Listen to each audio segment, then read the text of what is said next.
Thank you. So how are you all feeling right now? Inspired? Excited? Okay. I want you to take 30 seconds, just 30, close your eyes, and connect to your own feelings. Maybe you're excited, maybe you're inspired, maybe you're tired, sad, whatever you're feeling. Okay, open your eyes, take out your cell phones. Quick, I have on a very tight time limit. Take a selfie. Quick, take a selfie. So, how many of you actually smiled for that selfie? Did you smile? Pretty much everybody. Did the selfie actually reflect how you were really feeling? Did it? No? I heard no. Yes? Maybe? Yes? You know what? This is what we do. All our life, we put up a happy face, a happy mask, tell each other happy stories, and pretend to be happy all the time.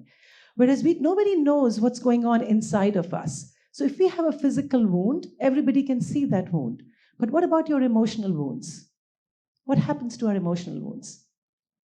We keep hiding them behind that happy mask. And you know what? Every wound that we have actually disconnects us from who we really are.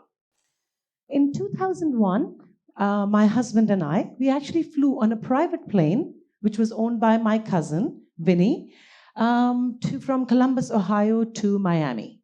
And my cousin, at the age of 30, was living the high life. He had a gorgeous villa in Golden Beach, Miami, a fleet of sports cars, super yacht, millions in the bank, beautiful wife, 2 sons, proud parents. 2003, he gets arrested by the feds for selling prescription medicine on the internet. His life comes crashing down overnight. He loses everything overnight. He gets 33 months in prison, and all his assets are seized under the category of ill-gotten gains. He's lost everything. 2003 was also the year that I walked out on my marriage. My mother had passed away, and I could not deal with the grief. The wound was pretty strong for me to hide my wound. So what do? I alienate the people who are closest to me. Because I hadn't healed, I started putting everybody away from me. So 2003, I go rock bottom. But 2005 is when I hit absolute rock bottom. I cannot even face the outside world. I have very dark and negative thoughts about my own life. And at the same time, cousin Vinny started his prison sentence. So his father, who had a lot of high hopes from him, could not handle the shock, has a stroke, and gets semi-paralyzed. People started pointing fingers at us. People were saying that, of course, you guys deserve what you get. He's an immoral person because he did something wrong. He earned money the wrong way. I'm an evil, immoral person because I decide to walk out on my marriage. So obviously, we get what we deserve. But these wounds were really taking its toll on us. So 2006, a friend of mine who has recently done a 10-day Vipassana comes to me and says, why don't you attend the 10-day Vipassana course? And I have no idea what Vipassana is. So I sign up anyway because I am in excruciating pain.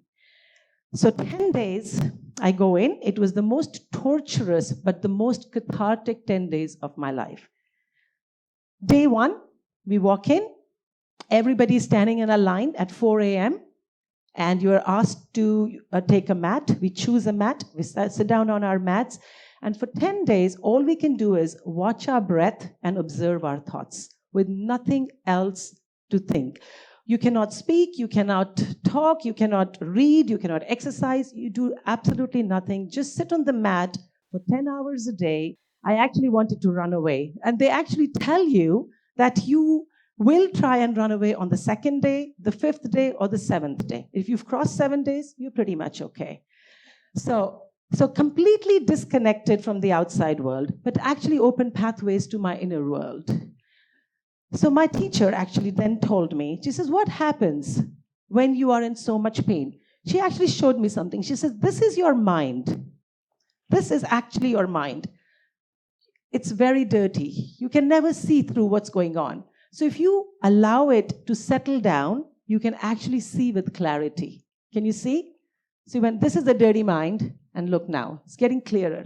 So what was happening to me was, for those 5 days, because I had disconnected from all the outer noise, my inner voice and my inner being started showing itself, and I started getting some clarity.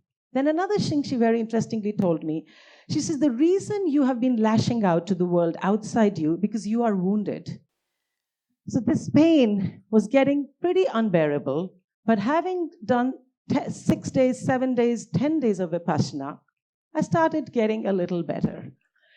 Following the Vipassana, I started having a lot of synchronicity events, because what they say is, when you are ready, the teacher appears. And the moment I left the Vipassana center, after a few weeks, I went to LA, and of all the places, in a Disney store, I'm looking at the books, and then suddenly there is this book falls right at my feet. And that is the book, You Can Heal Your Life by Louise Hay. I'm talking 2006, when I'd never heard about Louise Hay, and never heard of any self-help stuff, because I didn't need it before that. And then I buy this book, pick it up, read it. It's exactly what I needed. I read it cover to cover, and from then on, I've started reading pretty much a lot of Louise Hay stuff. And then on another time, I was on a plane coming back from Sydney to Hong Kong, and I end up sitting next to this famous monk, Matthew Ricard. And 8 hours, I had a lesson in self-love, compassion, and forgiveness. The only thing he told me was, forgive yourself, practice self-compassion and acceptance. He says, what happens when your child is doing something wrong? You don't go and beat him up. You just say, it's okay, you'll be fine next time. And he says, this is exactly what you need to do to your inner child. Your inner child is hurting. Your inner child is suffering. And instead of getting angry with your inner child, forgive your inner child. Accept your inner child for what he or she is doing. And then, as you can see, I met some pretty interesting people, including Deepak Chopra. And that particular person in the end is Masaru Emoto, who did these experiments on water. Have you anyone heard of those experiments on water? Like when you speak to water, the crystals actually change. So he did this experiment. He said very bad words to water, and then the crystals suddenly became very angry and very ugly. And the same water, when it was spoken to in a way, some nice words were spoken to the water, it gave very beautiful crystals. So another thing that I learned was our self-talk. What is our self-talk? Half the time you're always saying, you're not good enough, you're not kind enough, you're not accomplished enough. And my self-talk was pretty negative. Even now, sometimes I feel like an imposter. Like, what am I doing trying to teach people how to be happy when I'm not happy myself all the time? So very often, you have to change your self-talk and allow yourself to be who you are. So, interestingly, after all the synchronistic events, you know who was the person who actually saved me the most? Not a person, actually, this is my husband's family, who accepted me back into the family without any questions. They forgave me, they actually gave me unconditional love. And I think that is what made me stronger. So how many of you know about the redwoods? Has anybody heard of the redwood trees in Sequoia region of California? So these trees are about 300 to 400 feet high. And you know what is interesting about these trees? Their roots, instead of going deep, they actually go outwards. They go about 80 to 100 feet out. And they actually hold each other's roots. No one knows where one root ends and one root begins. And when one tree is getting weak, the other roots actually strengthen their support and make the weak tree stand up. And this is exactly what I experienced. I was one of the very fortunate ones who got so much love and support that I could stand back up again. My cousin Vinny, let's not forget him, was doing his Vipassana in the prison. He had 3 years in prison. And while he was living the high life, he had never ever reconnected to himself.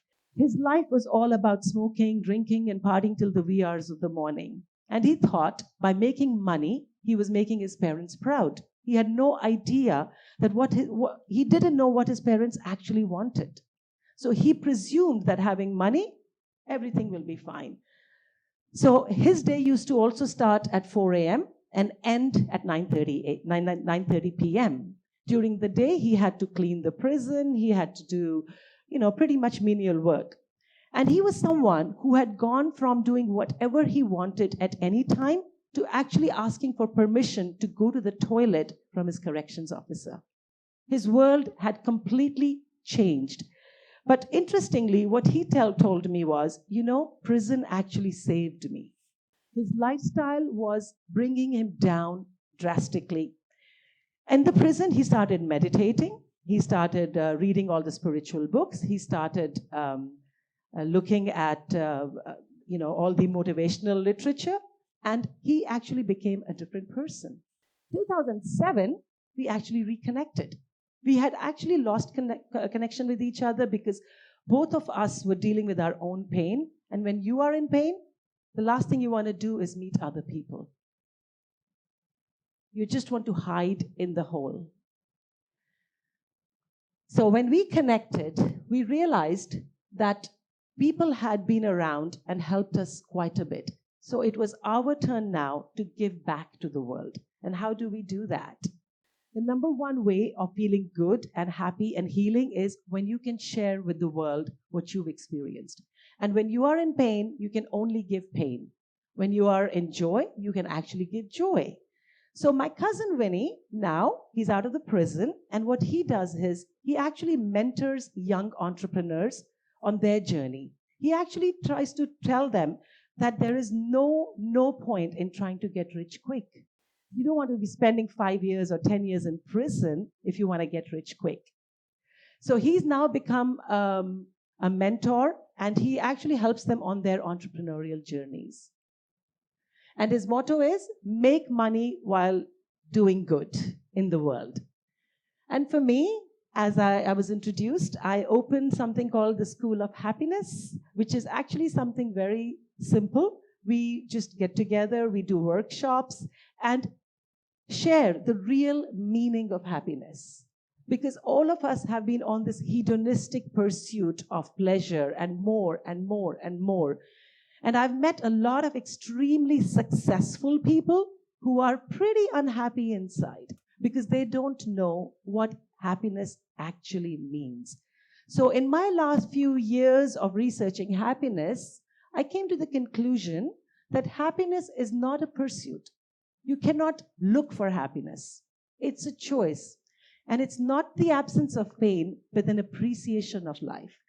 So had Winnie and I not gone through our painful journeys, we might not have been able to even understand what happiness is. The fact that we could put our masks away of anger, shame, guilt, frustration, and connect with who we are, I think that's what actually led us to the true meaning of happiness. So what do you think is the number one way to get happier? Any ideas? Choose happiness? Well, what is happiness? Somebody said that. Perfect. Yes, the number one way of being happier is being in a state of gratitude. You know what? Because anything that's happening in your life is actually happening to bring you to the place of where you need to be. There are no accidents in life. The fact that I went through that painful journey, the fact that I walked out on my marriage, the fact that Winnie went to jail was actually meant for us to grow as who we are. It has brought us to be to actually where we need to go. So, number one thing to be happy is to be grateful. You know what, for me, I didn't even know I had a head till I actually started suffering from excruciating migraines when I was going through my downtime. So, I would actually ask you all to give yourself a big, tight hug. Come on, tight hug. Say, I love and appreciate myself. Because if you don't appreciate yourself, who else will appreciate you? We always give compliments to the people around, but we never give compliments to ourselves because maybe in our culture, it's not the right thing to do. It's not modest. And that's exactly like what my teacher had actually explained to me. She actually said, you have to love yourself first, because if you are broken and you are not connected to yourself, you're bringing your broken self out in the world. And a broken self leads to a broken world. But your inner critic will raise its dirty head from time to time, like mine does. That's the time you need someone you can depend on, someone who you can talk to, someone who can be your fear mate / aspiration buddy. So Vinny and I actually call each other fear mates and aspiration buddies, because every time I'm feeling down, he'll uplift me. And if he's feeling down, I'll uplift him, because we actually remind each other about how far we have come from our down, dark days. So always find someone you can depend on. So you know what? You cannot go through life alone. You will need someone that you can confide in. And being vulnerable is actually one of the bravest things you can do.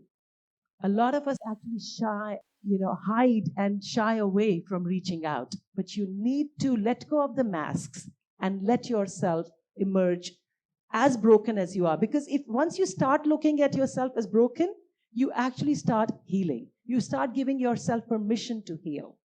So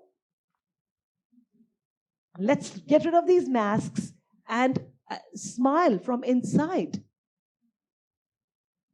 Allow yourself to be completely connected to who you are. And from time to time, disconnect from the outside world. Because we are so connected to the outside world, we are actually influenced by the world. We never allow ourselves, our inner voices, to get heard. There is so much noise on the outside. If it's so noisy, how can you hear your own inner voice? So take times away from your phones, from even other people. Go into solitude, go into silence, listen to yourself. See what the voice is really saying. Sunflowers actually face where? Sun. And what happens when it's a cloudy day or a rainy day? They actually face each other. Because then they get energized from the other sunflower. So let's all become each other's sunflowers and redwoods.